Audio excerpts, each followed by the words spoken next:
Seized with utter frenzy, the long-eared one kicked out his hind legs, tossed his head and gave a furious jerk.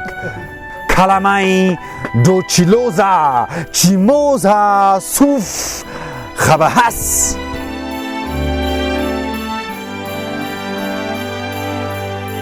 Chapter 37. Having safely reached Kokand, Agabak decided that to continue such a long journey alone was not without hazard. All the more with money in his girdle. It were wiser to join some caravan going that way. And so he tarried a while in Kokand, thus giving Khoja Nasreddin time to arrive while he was still there. The thief met Khoja Nasreddin with the words, "One more day and you would have been late." The caravan is departing to Istanbul tomorrow night. And Agabak is going with it. "Then we shall have a lot of work to do tomorrow," said Khoja Nasreddin. How fares my beloved ass? How is he doing?" "He is quite well, but lonesome. He misses you." "No wonder such a separation. Never mind, tomorrow we shall be reunited." So Agabak has not visited Rahim Bhai yet? Has not offered him the jewels? "Not yet. I am watching his every step. Allah Himself is helping us." They were sitting in a small chaikhana, a poor, dirty place with mats in place of carpets, cast iron pots in place of copper ones, and tallow lamps in place of oil lamps. It peeped out of a by street onto the principal bazaar square like a timid, humble beggar who had accidentally stumbled into a rich feast and knew that he had no place there. Indeed, it was incongruously out of place here amid all those large, magnificent chaikhanas, which belted the square with lights and filled the blue dusk of eve with the blare of trumpets, the winning of pipes and the roll of drums, employed for the allurement of customers. Agabak had put up at one of these rich chaikhanas. The thief pointed it out. "He is a vizier. No other chaikhana is befitting to his rank," remarked Khoja Nasreddin. "Khabar nahi the khayalat waziri the reza utla kujam hai." A soft velvety breeze was blowing, wearied by the day's stupefying heat. The city was relaxing blissfully in the cool, fresh sea of night. The new moon traced a finely curved line in the sky, like the eyebrow of a Turkish damsel from Shiraz. As Hafiz once said, Khoja Nasreddin always liked these restful hours of large, populous cities.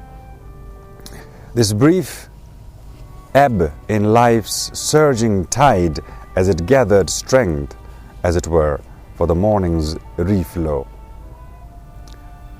He had long since discovered the secret of life's fullness, which was that of contradictions. Matazad ka balance. Toil without which there is no joy of rest.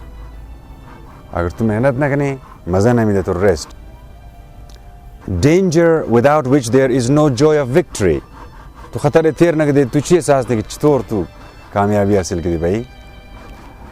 Hence, this twilight lull, so hateful to him in sleepy Khojand, was so entrancing in its fleeting beauty here in this vast, busy bazaar.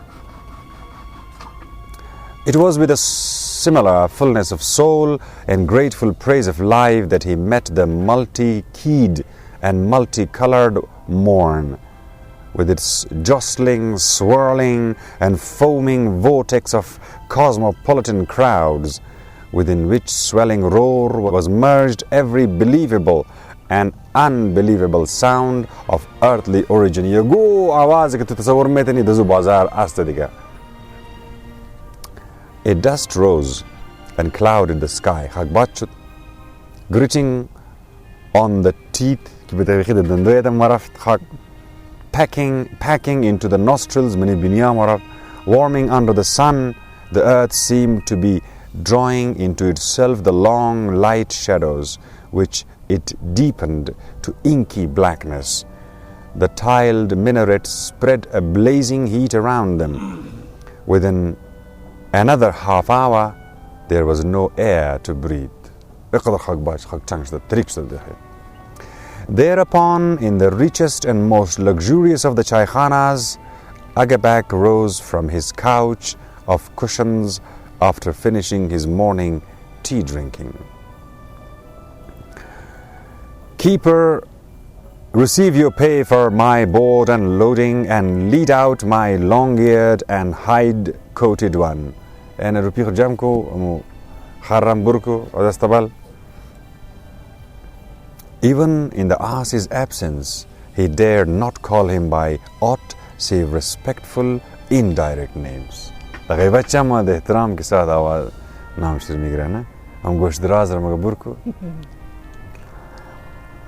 In order that on arriving at the palace in Cairo, he should not commit a slip of tongue. Practice jariya. And be given at the very outset a taste of the secret chamber. Khoja Nasreddin and the thief, who had been waiting near the chaykhana since the morning for Agabak to appear, concealed themselves round the corner. The Egyptian Wazir to be, Wazir Shudani the Misr,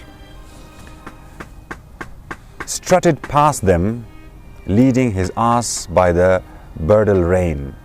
The long-eared and hide-coated one presented a dismal sigh. His muzzle hung down to the ground, his ears dangled, his tail hung limp, and the tuft at the end barely stirred. Look at his inconsolable grief, said the thief. He is a real devoted friend, and many people could take a lesson from him. By the Ziyad Biri. They followed Agabak into the crowd, into the crush and din of the covered trade rows. Here there was no air whatsoever. It had been ousted by the vapors that rose from the ground, which had been copiously watered by the street waterers.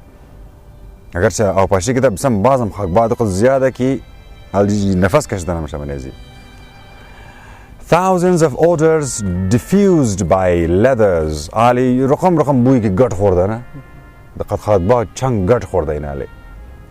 Leathers, paints, foreign spices, rotting garbage, sellers and buyers steaming in their robes, all blended and thickened to such an inconceivable degree of density that the mixture stuck to hands.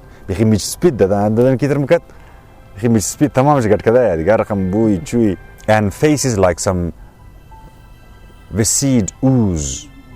Agabak passed the paint, shoemakers and saddlers' row and came out to the big bazaar Ariq. Khoja Nasreddin nudged the thief. He's looking for the shop of Rahim Bhai, he said. The fat money changer had had no handsel yet that day, Tabal Dislav Nagdat, and sat in his shop, yawning and bored. His face, which had recovered its former roundness of aspect. His curly, well-groomed beard and the slumberous contentment of his eyes all bore witness to the fact that no further storms had disturbed his peace of mind since the chest incident. از بعد مگای خیر خیرتی تیر که کدام جنجال نیده صرف آنمو یک دانه دیده بوده جنجال را تا بعد کمتر فرش شده علی. Outraged innocence in the person of his wife had graciously condescended to forgive him. His Arab stallion stood safe as Paisham the Jai and sound in the stable under triple guard. As Sejayura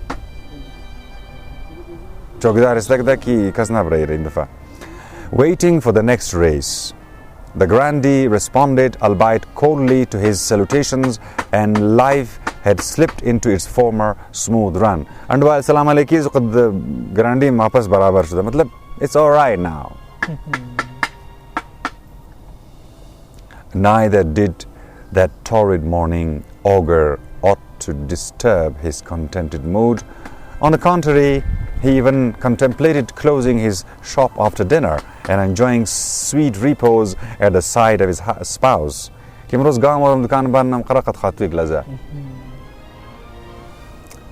Vain dreams. The winds of new afflictions, musibatai now, were already blowing over his headless head.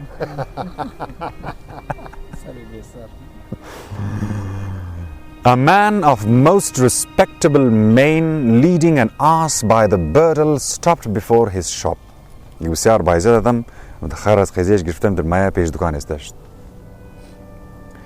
the word of Allah abide over you, merchant. Khuda khairat bidya, O Tajir, peace be on you. Salamati basha. Pray, is your name Rahim Bhai? You have guessed right. They call me Rahim Bhai. What affair has brought you to my shop? O wayfarer, a musafir.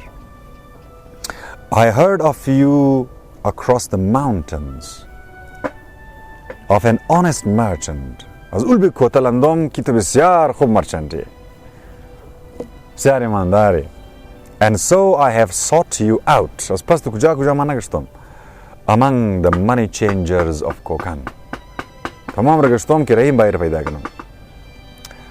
Like all errant knaves, Mr. Tamam Khabisa Rahim Bhai was exceedingly jealous of his reputation.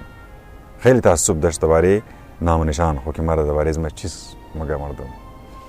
and flattered by Agabek's words, he immediately inclined towards him in his heart, albeit in keeping with his natural knavery. This inclination found expression in a secret design to cleverly cheat the man.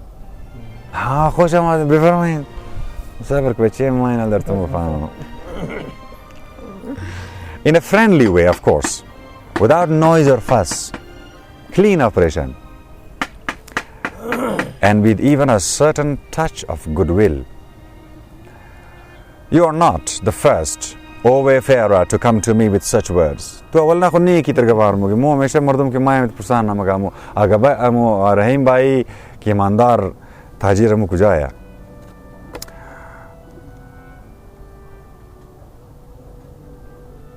Rahim Bhai said with a complacent grunt, the while he patted his round, protruding belly, thank God, everyone in Farghana and beyond it knows me as an honest man. And such do I hope to remain till the end. A good name is better than riches.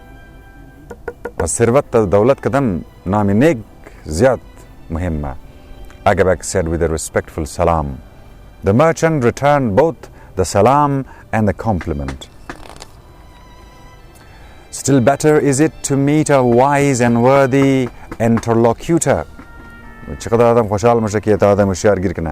Verily you have spoken the truth, exclaimed Agabek, for it's such a meeting that Allah has blessed me with today.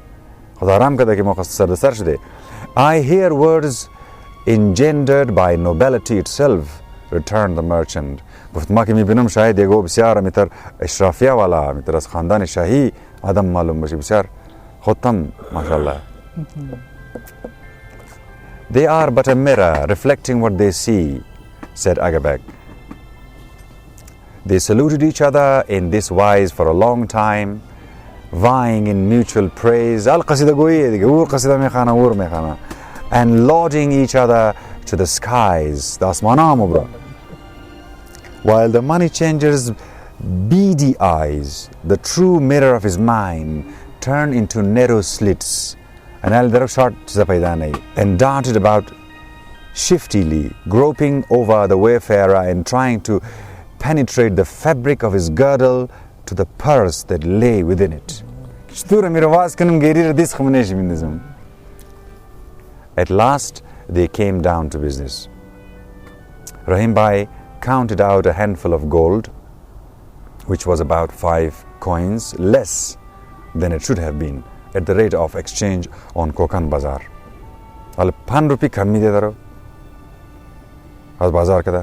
The while he sighed ruefully and deplored the recent sharp rise in the price of Arabian gold.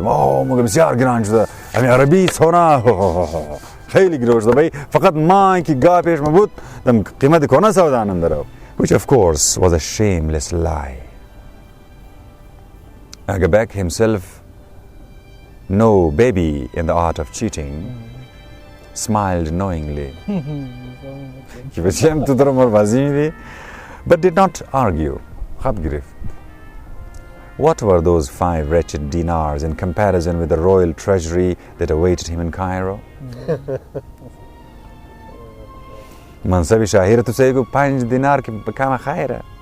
And now, worthy sir, he said, stemming the merchant's effusions, I have one more matter. He poured the dinars into a round purse of black leather, put it away, and drew forth from his girdle another purse. I have jewels here, a necklace, bracelets, and rings. Happily, you will buy them. Shh, Rahim Bhai said, leaning over the counter and glancing to right and left to see whether there were any spies or guards around. Have you not heard, wayfarer, that such transactions are forbidden?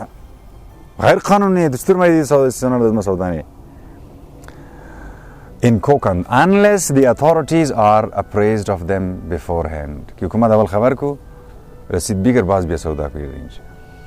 We may get into trouble. You will lose your jewels and I shall be imprisoned.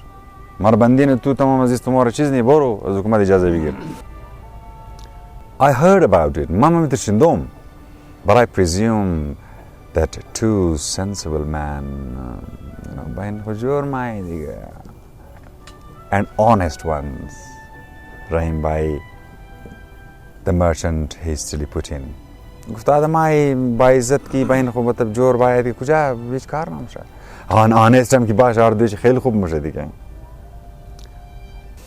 Above all, discreet, added Agabek. The conversation tricked away to the chuckle, for words were no longer needed.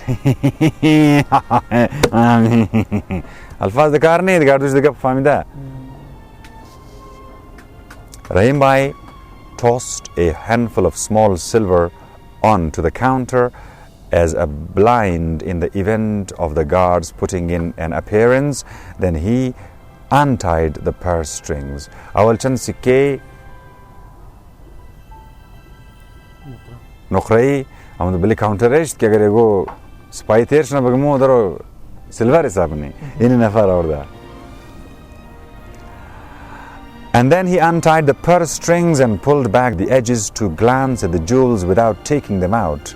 The thief and Khoja Nasreddin, who were hiding round the corner, saw the fat face of the money changer grow livid with fury, and the hairs in his beard bristle. Tell me, wayfarer, how, whence, and when did these jewels come into your possession?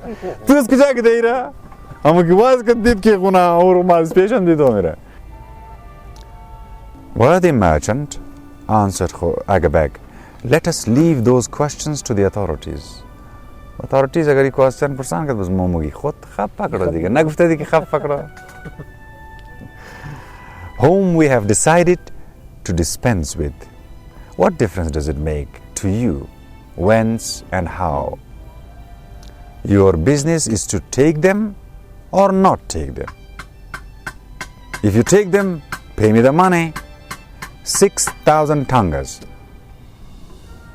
Pay you, sputtered the merchant, 6,000 for my own property, which has been stolen from me. At this, Agabak was put on his guard. Did this merchant think that he could catch him on the hook of his knavery? With a swift movement, he made a snatch at the purse. But the merchant was not dozing either. He held on to it with clutching fingers. And so they stood glaring at each other, separated by the counter and joined by the purse. A steel chain could not have held them more securely. They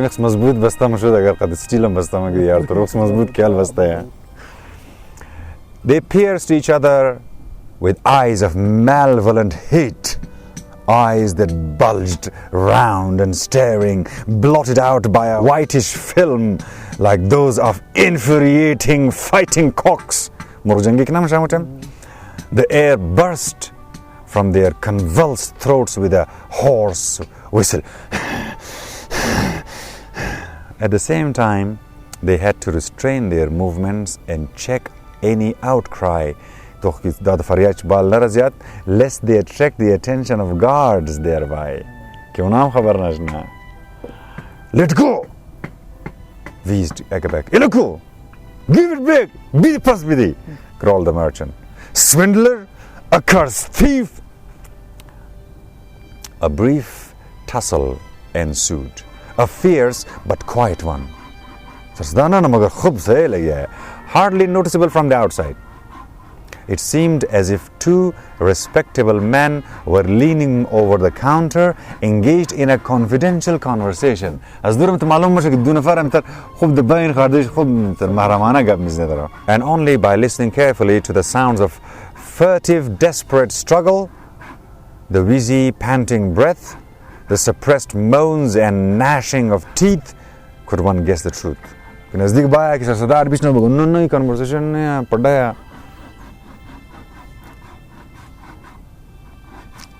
The tug of war ended in a draw.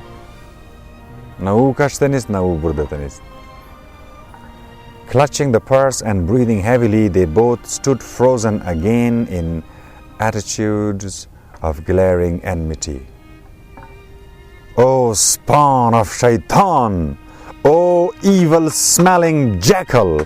So this is your honesty? Amir Khan imandarini tu? Let go.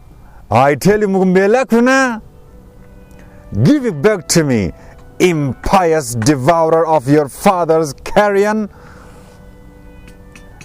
They who only a minute ago had been vying in mutual praise and encomium were now heaping upon each other vicious abuses. Thus does it often happen with people when a purse comes between them. Aksar rupi ki maya defiler of tombs and mosques, croaked the merchant, rolling his eyeballs up in frenzy. O counselor of shaitan in his blackest deeds! Silence, you misbegotten fornicator who sinned with an ape yesterday. Answered Agabek, breathing gustily through his nose, for cold fury had locked his jaws and clenched his teeth. Then all of a sudden, catching the merchant unaware, he wrenched the purse toward him with such violence that the ground rocked beneath his feet, and he succeeded. Not in wrenching the purse from the merchant's hand, but in wrenching the merchant himself. Attached to the purse from behind the counter. The merchant, however, bent his knees up his stomach and caught them under the inside edge of the counter.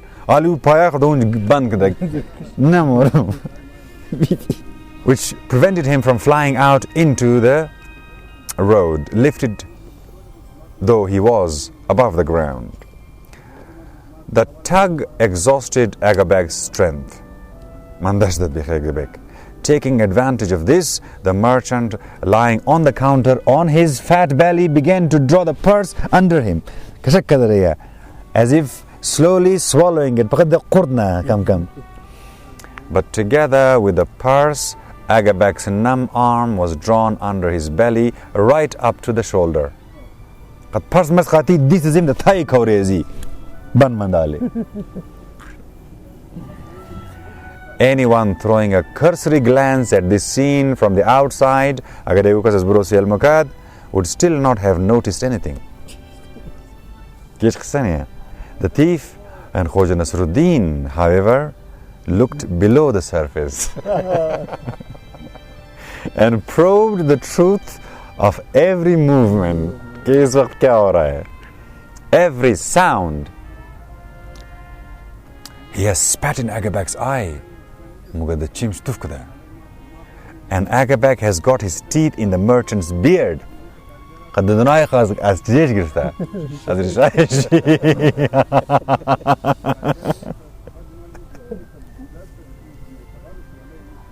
Look, he has torn out a sizable tuft. And now he's spitting it out, and the hair has stuck to his gums and tongue.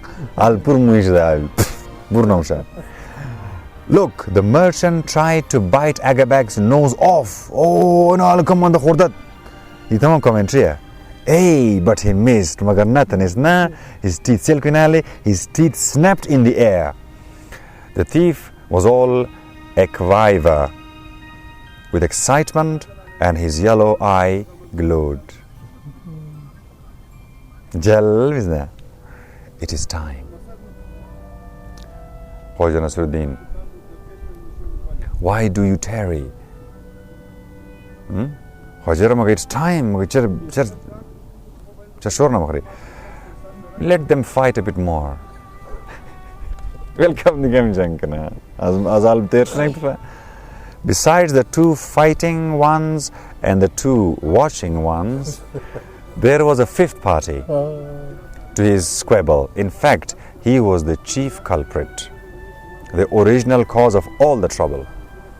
Asli masala. With him it had begun, and through him it continued, for Khoja Nasreddin had baited the money changer and Agabek with the sole aim of recovering his beloved ass. Yardur pasavku ki aas bushnaz maidan. Asal pada sarazuye diga na. Asal masala unamoya. The animal preserved an attitude of complete apathy.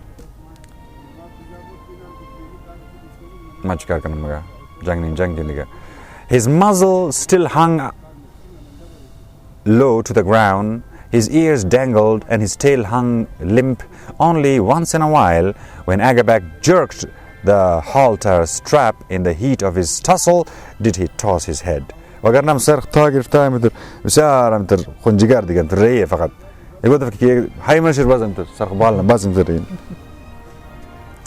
The The furtive struggle at the counter was renewed with fierce intensity. Baaz shuru shud pada davanji bil counter.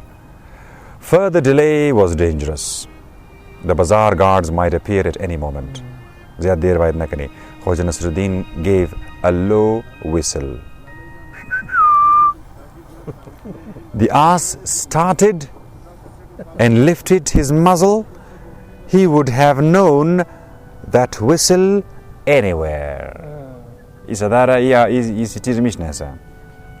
through any clamor or thunder. Tufanam ki basha isi tirmishna. That short whistle held for him the call for a friend. Ki qawli andwal mein. The command of a master. Hukmi Amir Sahiba, the voice of God.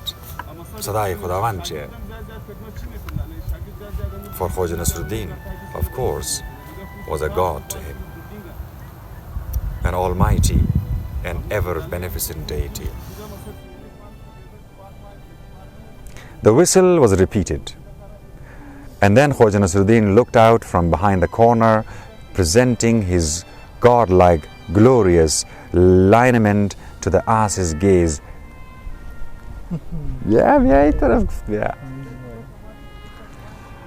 No words can describe the perturbation that seized the long-eared one.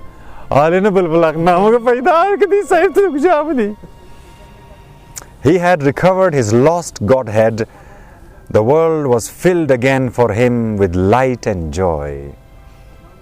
He kicked all four legs in the air.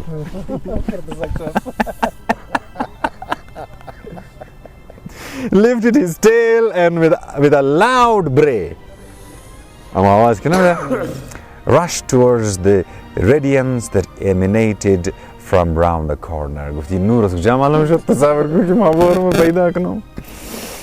The strong halter strap grew taut like a string. At that very moment, Agabak, puffing and straining, was trying to pull forth the purse from under the merchant's belly. To these futile exertions was added the sudden jerk of the ass.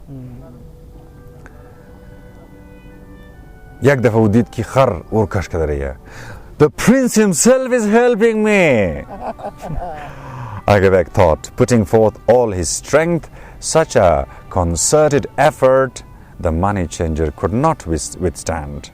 He was dragged out of the shop into the roadway, together, of course, with the purse, which he did not let out of his hands. Here, he had no choice but to call the guards.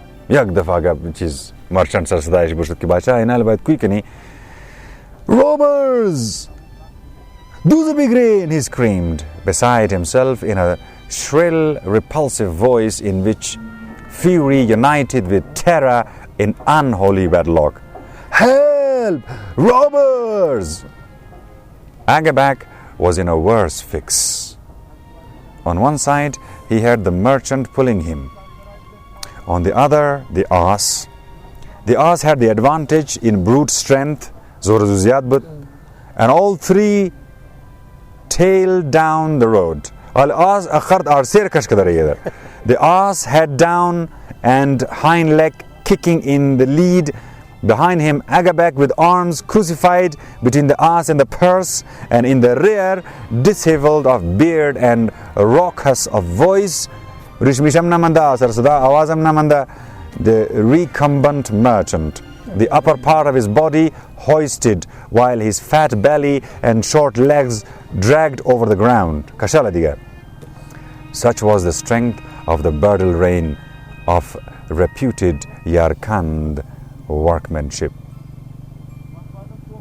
The long-eared one had to be rescued by Nijat Bidim.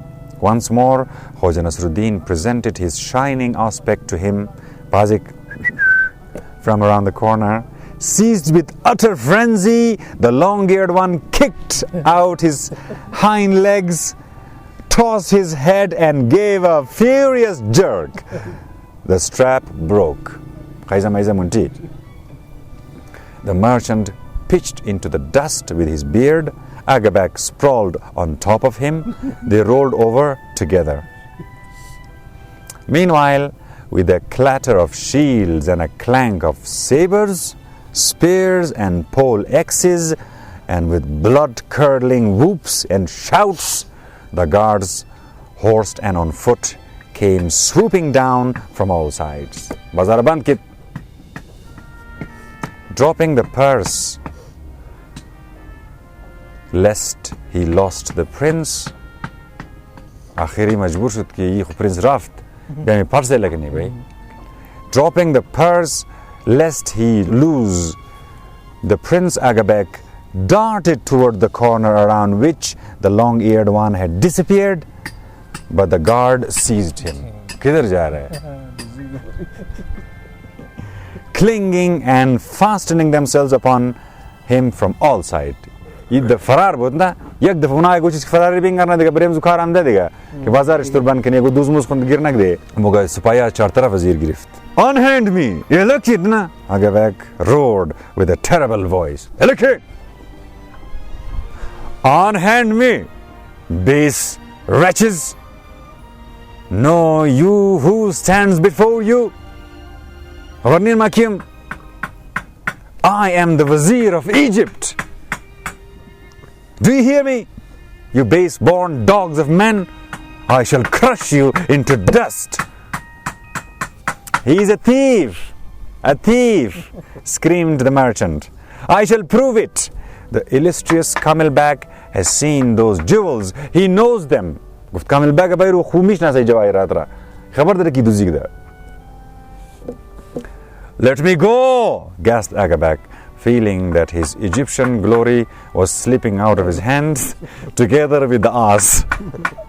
Unhand me, I tell you, he snarled, struggling like an ensnared and infuriated panther. Begone! Do you hear? I shall turn you all into asses this very instant.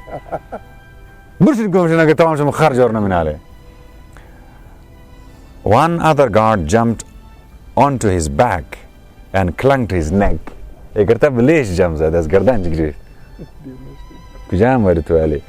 Beside himself with rage, Agabek whipped out from his girdle the little gourd with the magic brew.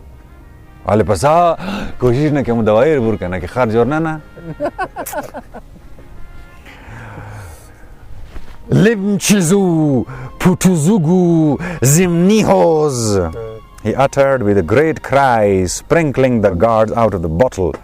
Kalamai, Dochiloza, Chimoza, Suf, Khabahas. Hold him, Mazbut Vigrit, seize him, tie him, drag him along. The guards countered his incantations. Unam jadu khurkhandar shiki jadu kirikat, unam jadu kirikat. Bastak kenshira with their own in a variety of keys. Their incantation, as was to be expected, proved to be more potent by far. Jadu is na chalit, as in na chalit. He basta should despise. Within a minute, Agabek was overcome and bound hand and foot. Look at the like this. A pole was brought and slipped under his trussed hands and legs. Eninji, bas bastana. Balesh mishandana, bas dishiram damzi. Chop bastana, bas bakhal duna farender umagreshir mobra, something like this, yeah. Bas push bastana. And two stalwart guards raised the ends of the pole upon their shoulders. Agabek, the Vizier of Egypt, swung in the air, belly upwards, and spine groundward like a wild beast borne off by a huntsman after a successful chase.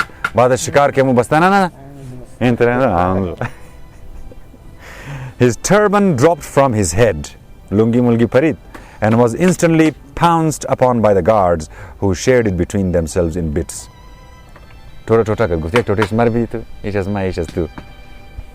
He spat, foamed at the mouth, swore and threatened, but all in vain.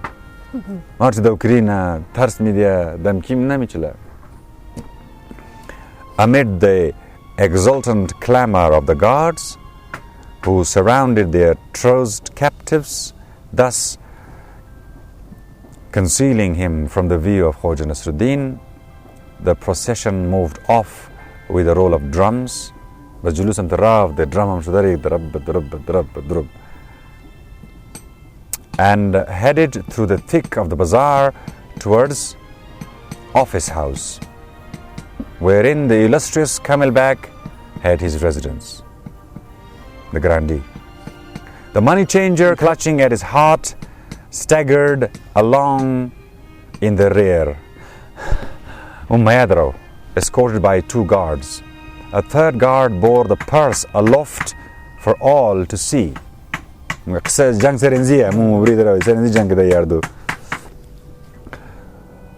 For so bade the law.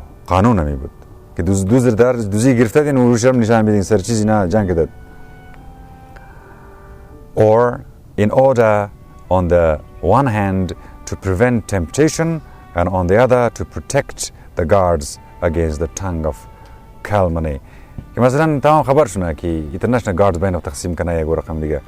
A large crowd gathered and followed the procession.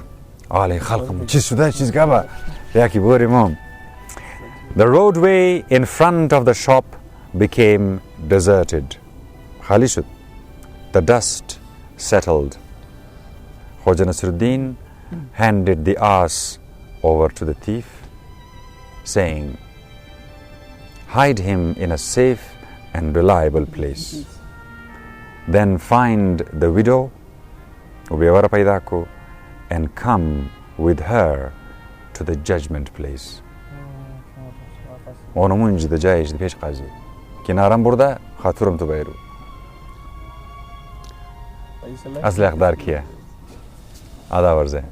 Chapter 37 concluded.